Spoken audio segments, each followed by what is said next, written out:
Selamat datang di channel YouTube Sentra Kompetensi, channel yang membahas informasi seputar pendidikan dan pembelajaran, serta kompetensi pendidik dan tenaga kependidikan. Pada kesempatan ini, kita akan membahas 4 jenis pertanyaan untuk stimulasi siswa berpikir kritis dan kreatif dalam proses pembelajaran kurikulum merdeka.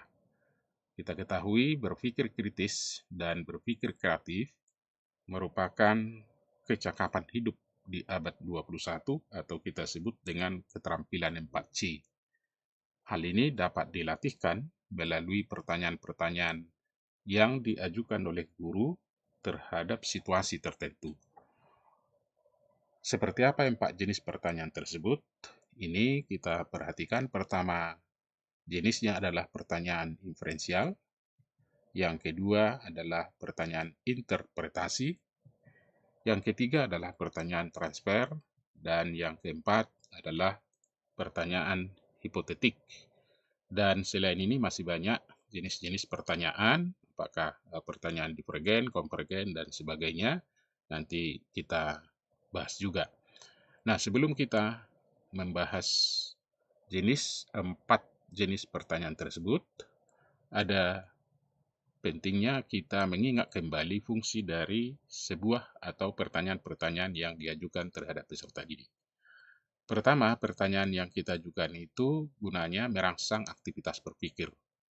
Memberi pertanyaan merupakan bagian penting dari kemampuan guru untuk menghasilkan atmosfer kelas yang kondusif untuk mengembangkan kemampuan berpikir logis. Ini dikemukakan oleh ahli pendidikan Burns tahun 1985. Kemudian pentingnya pertanyaan yang kedua, memfasilitasi komunikasi. Melalui pertanyaan-pertanyaan, guru dapat mengkomunikasikan elemen-elemen pelajaran dengan siswa. Dengan menjawab pertanyaan-pertanyaan, siswa akan mampu meningkatkan pandangan mereka, mengatur ekspresi mereka, menunjukkan hasil belajar mereka, dan juga memainkan pemikiran logis mereka atau logika mereka dapat berkembang atau bertumbuh.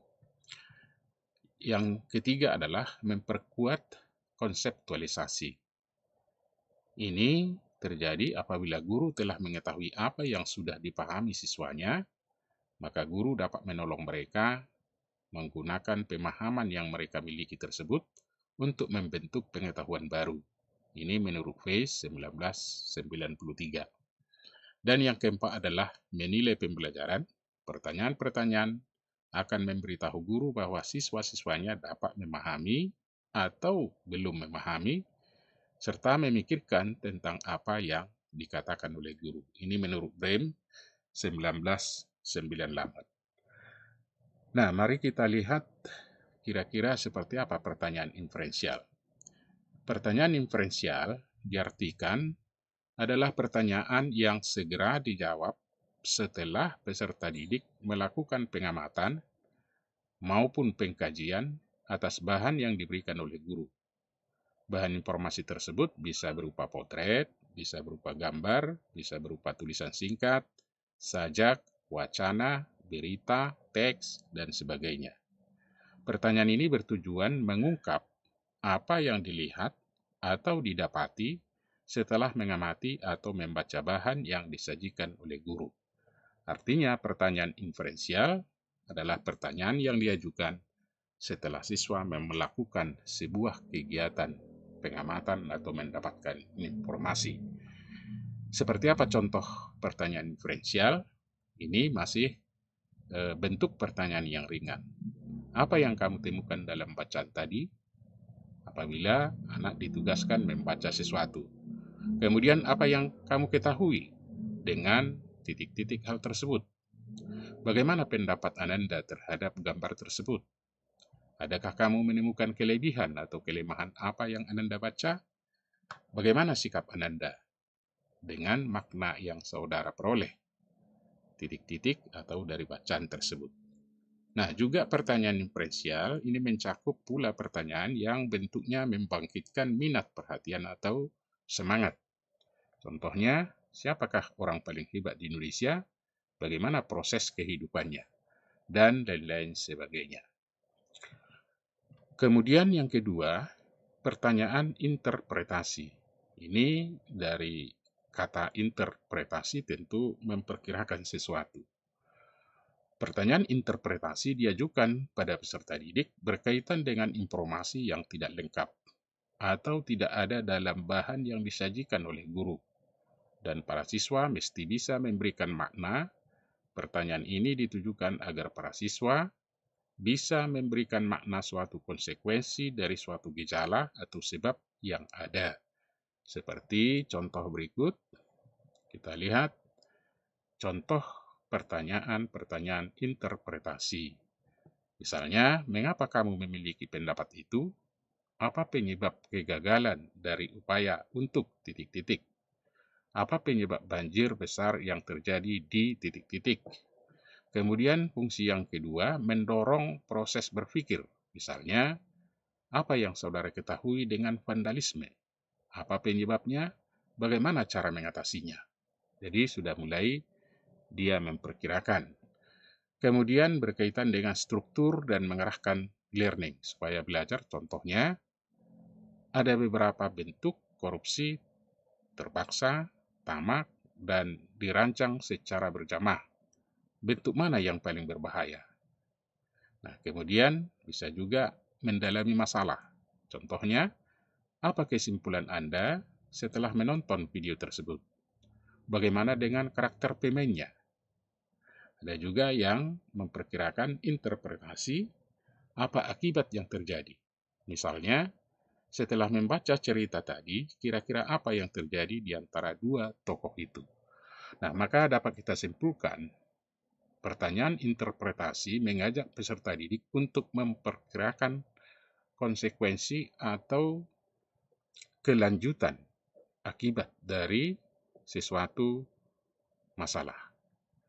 Tentu ini melatih mereka untuk berpikir kritis. Kemudian ada pertanyaan yang ketiga adalah pertanyaan transfer. Pertanyaan transfer digunakan apabila dua macam pertanyaan sebelumnya merupakan upaya untuk mendalami masalah atau hakikat sesuatu, sedangkan pertanyaan transfer ini merupakan upaya untuk memperluas wawasan seperti atau bersifat horizontal, tapi memperluas wawasan mereka.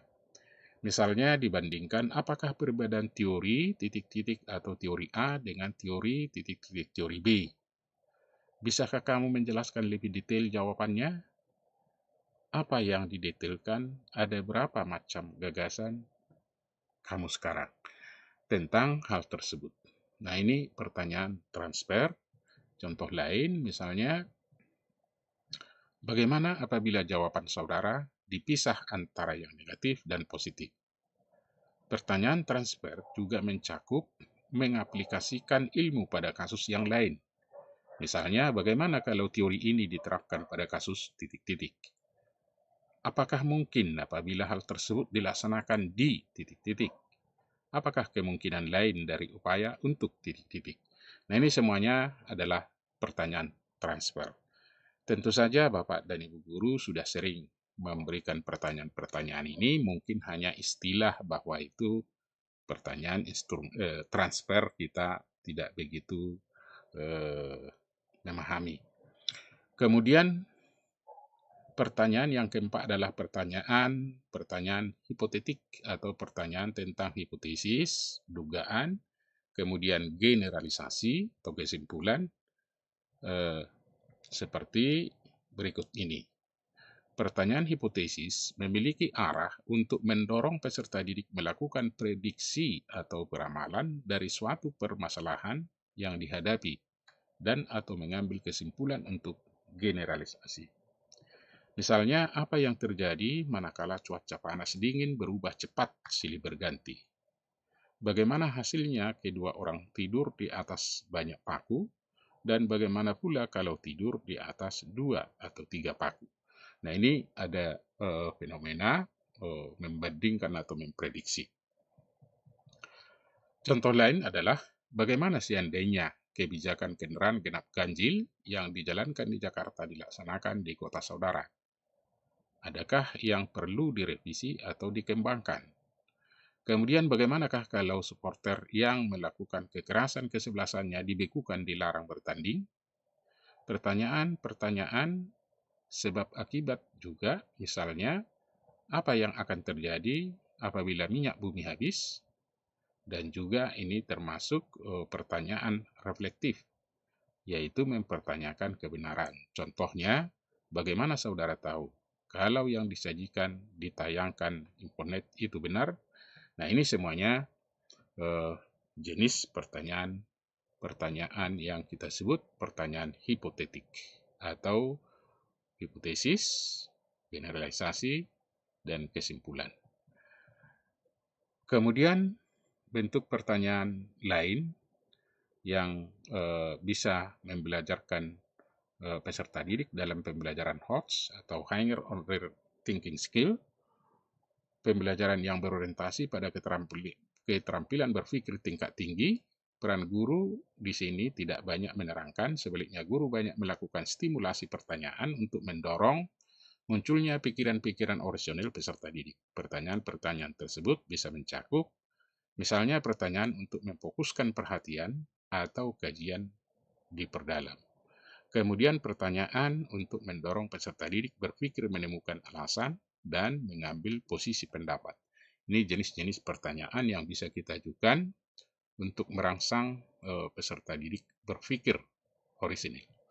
Kemudian pertanyaan untuk mengklarifikasi suatu konsep dengan arah bisa merumuskan definisi yang jelas lewat memperbandingkan, menghubungkan, dan mencari perbedaan atas konsep-konsep yang ada. Kemudian bisa juga di dalam pembelajaran HOTS, pertanyaan untuk mendorong munculnya gagasan-gagasan kreatif dan alternatif lewat imajinasi. Kemudian ada juga pertanyaan untuk mendorong peserta didik mencari data dan fakta pendukung, serta bukti-bukti untuk mengambil keputusan posisi. Kemudian ada pertanyaan mendorong peserta didik mengembangkan pikiran lebih jauh dan lebih mendalam dengan mencoba mengaplikasikan suatu informasi pada berbagai kasus dan kondisi yang berbeda-beda, sehingga memiliki lebih banyak argumentasi. Nah, ada juga pertanyaan untuk mengembangkan kemampuan mengaplikasikan aturan atau teori yang lebih umum pada kasus yang telah dikaji. Yang akhir-akhir ini di kurikulum Merdeka kita juga mendengarkan pertanyaan pemantik untuk memancing atau merangsang atau memfokuskan peserta didik terhadap apa yang akan mereka pelajari. Nah, itulah Bapak dan Ibu jenis-jenis pertanyaan, dan ini hendaknya direncanakan di RPP sehingga kita bisa mengelompokkan pertanyaan untuk melatih peserta didik berpikir kritis dan juga berpikir kreatif. Mudah-mudahan bermanfaat dan saya ucapkan terima kasih.